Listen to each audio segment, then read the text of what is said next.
I'm proud to introduce to our program today, Mayor of Cold Lake, Craig Copeland. Thank you so much for joining us today here on Primetime Local News. Well, thank you for having me.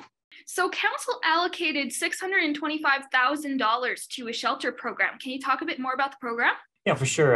It's no secret that we've had a lot of homeless people living inside the downtown core of Cold Lake and around the surrounding area, living in the woods and stuff.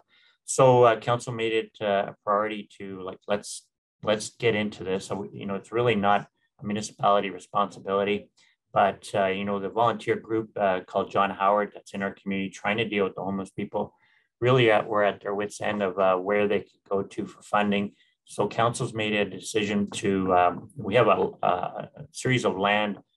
So we've allocated a lot for John Howard purpose. So the city owns the lot and we're going to come in and put in the infrastructure, water, sewer, et cetera, the power. And we've also purchased a drill camp that was for sale. And we're going to locate the drill camp on top of the infrastructure.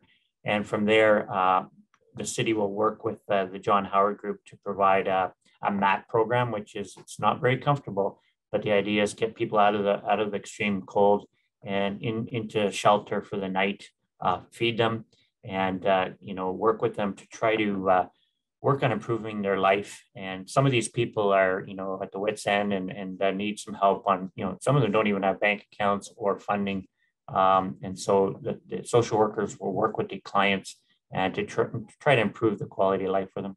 So has there already been a really incredible response within the community to this allocation of funds?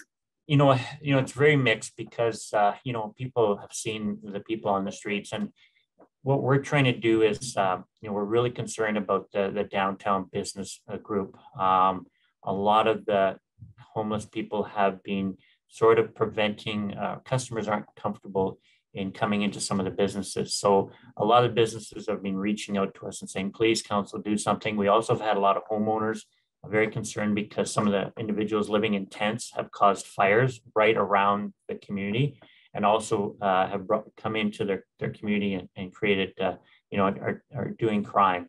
And so, we're coming in many different facets right now. One of the initiatives we're going to come in is to introduce a bylaw that there can't be any loitering or individuals in any of the downtown core back alleys.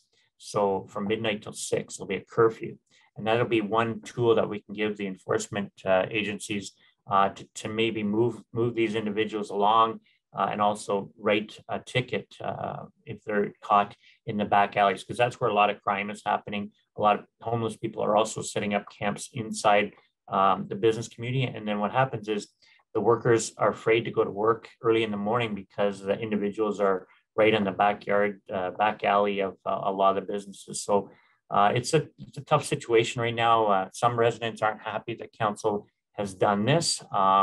They feel it's not a municipal responsibility, but council, we're really there's really not many options for us right now. We also have another organization called Cookham's House, put on by the Cold Lake Friendship Center, that also will be servicing clients in need. So with the bylaw that's being created and the funds that have been allocated, what are the further steps council will be taking in the coming months? One of the other steps we did was we funded money for John Howard to hire 1 or 2 social workers that all actually work on the streets of Cold Lake and surrounding and work with the clients to try to work with them on improving their quality of life.